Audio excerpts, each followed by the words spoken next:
Wassalamu'alaikum Muhammadan abduhu wa rasuluhu la nabiyya ba'da. Allahumma salli ala sayyidina Muhammad wa ala ali sayyidina Muhammad. Ibadallah, ittaqullah haqqa tuqatih wa la tamutunna illa wa antum muslimun. Wa qala ta'ala fi kitabil karim, a'udzu billahi minasy syaithanir rajim. Bismillahirrahmanirrahim. Afaman ittaba'a ridwanallah kaman ba'a bi sakhat man wallah wa ma wahu jahannam wa bi'sal masir. Sallallahu alaihi.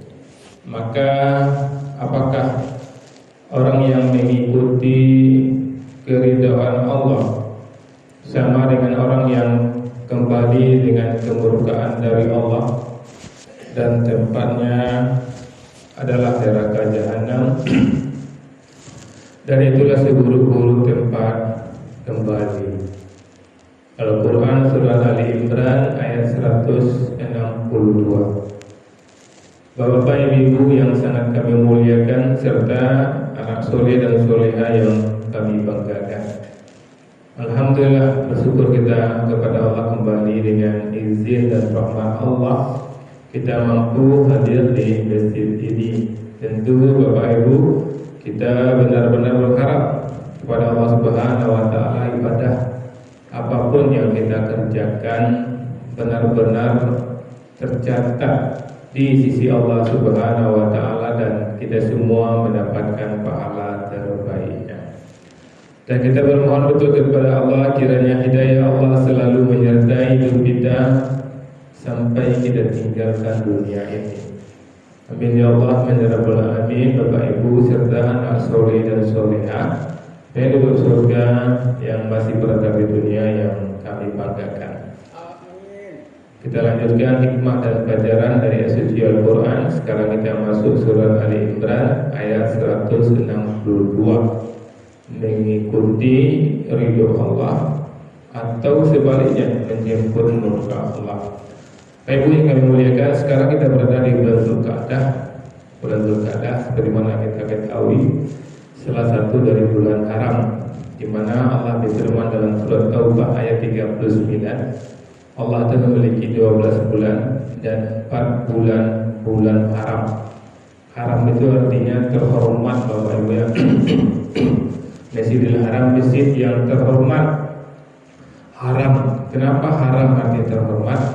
Karena orang-orang yang mampu meninggalkan yang haram, maka hidupnya akan terhormat, Bapak Ibu. Jadi ada 4 bulan haram, salah satunya bulan sekarang ini bulan Dzulqa'dah, di mana orang yang beribadah di bulan haram pahalanya dilipat gandakan. Dan sebaliknya, orang yang melakukan kesalahan di bulan haram juga balasannya dilipat gandakan. Maka hati-hati kita Bapak Ibu, di bulan apapun kita hati-hati, apalagi di bulan haram. Alhamdulillah di bulan haram, bulan Dzulqa'dah ini kita masih istiqomah untuk hadir di masjid, di majelis ilmu ini. Bapak Ibu yang kami muliakan, ini ayat 162. Di ayat 161 kita sampaikan sebelumnya, itu berbicara tentang pengkhianatan, tentang ghulul dan dosa dalam harta. Maka ayat 162 menegaskan tidak sama antara yang jujur. Orang yang jujur itu dia hidup mencari ridho Allah, dengan orang yang khianat. Orang yang khianat itu mendapatkan murka Allah. Kita lihat Bapak Ibu bait-bait dari ayat ini. Yang pertama, ittaba ridwanallah, mengikuti keridhaan Allah. Ini tidak sama Bapak Ibu. Allah bertanya, apakah sama orang yang mengikuti ridho Allah dengan orang yang tidak mengikuti ridho Allah? Apakah sama orang yang jujur dengan orang yang khianat? Tentu tidak sama Bapak Ibu. Maka kalau melihat penggalan ayat ini, hidup harus punya tujuan, dan tujuan kita adalah ridho Allah. Ini perlu kita perhatikan, kita perbaiki. Anak-anak kita boleh punya cita-cita, punya keinginan. Cita-cita dan keinginannya harus dalam bingkai ridho Allah. Karena kalau dalam bingkai ridho Allah, suksesnya dunia dan akhirat. Walaupun toko kita kecil-kecil Bapak Ibu, dan ada toko besar di dekat kita, di toko kecil ini kita jalankan dengan mengharapkan ridho Allah, maka Allah akan bersama kita dan kita akan menikmati hidup walaupun dengan toko kecil, tapi dengan ridho Allah hidup kita akan tenang dan nanti Allah akan berikan surga kepada kita. Dan apabila kita tidak ikut ridho Allah, berkhianat, maka Allah mengatakan tempat kita nanti di jahanam, dan itu seburuk-buruk tempat kembali. Kemudian yang kedua hikmah yang bisa kita ambil, Allah mengatakan tidak sama antara orang yang mengharap ridho Allah dengan orang yang melakukan perbuatan yang dimurkai oleh Allah. Jadi Bapak Ibu, tidak semua jalan itu sama. Ada yang halal dan ada yang haram. Beda hasilnya Bapak Ibu. Beda hasilnya apa? Beda dalam rangka menikmati. Orang yang mencari yang halal Bapak Ibu, dia akan tenang, rumah tangganya aman tentram. Itu Allah buat seperti itu. Perhatikanlah Bapak Ibu. Dan orang yang mengumpulkan harta dengan yang haram, sepertinya dia kaya raya, memang kaya raya. Sepertinya dia menikmati kekayaan, tidak Bapak Ibu. Banyak kita melihat di permukaan dia kaya, rumahnya cantik, terang benderang, mobilnya mengkilat, tukar-tukar Bapak Ibu, pakai baju birunya, fotonya warna biru loh. Besoknya pakai jilbab hitam, fotonya warna hitam loh. Besoknya pakai jilbab pink, ala pink fotonya banyak Bapak Ibu, lama ibinya.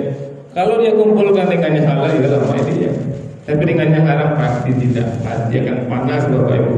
Kalau kecil samsiasan, lego pagai laki bini. Kalau orang yang mencari hartanya dengan tidak yang halal, maka lego pagai laki bini sulit untuk dihindari. Kemudian Allah mengatakan di sini ma'abisatin manallah, kembali dengan murka Allah. Jadi Bapak Ibu, dosa itu dibawa pulang. Jadi Bapak Ibu, semua amal akan kembali ke kita. Maka jangan kumpulkan murka Allah. Curang timbangan sepertinya aman-aman, mungkin aman sementara di dunia, tapi tidak di akhirat. Di akhirat apa kata Allah? Wa ma'wahum jahannam, tempatnya di neraka. Bayangkan Bapak Ibu, Allah mengatakan seperti itu. Dan kalau Allah mengatakan neraka Bapak Ibu, di dunia Allah berikan DP-nya. Apa DP-nya? Tidak nyaman hidupnya. Wa bi'sal masir, itulah seburuk-buruk tempat kembali. Bagi orang yang benar-benar percaya dengan neraka, selama-lamanya di neraka, maka dia bisa akan membatasi dirinya, akan bisa menghidden dirinya, bisa memprotek dirinya. Jadi Bapak Ibu, kalau ada orang yang curang Bapak Ibu, orang yang mengumpulkan hartanya dengan cara yang haram, memang heran kita, tapi cayu di neraka ya. Bapak yang mati yang kita, cayu di neraka matinya Allah mengajar wa bi'sal masir, seburuk-buruk tempat kembali. Maka Bapak Ibu bersyukurlah kita yang dapat tuntunan Al-Quran, di antaranya surah Al-Imran ini. Wa'anlah keadaan Allah sabar dan ruang makan yang diridhoi Allah saja. Banyak maaf. Assalamualaikum warahmatullahi wabarakatuh.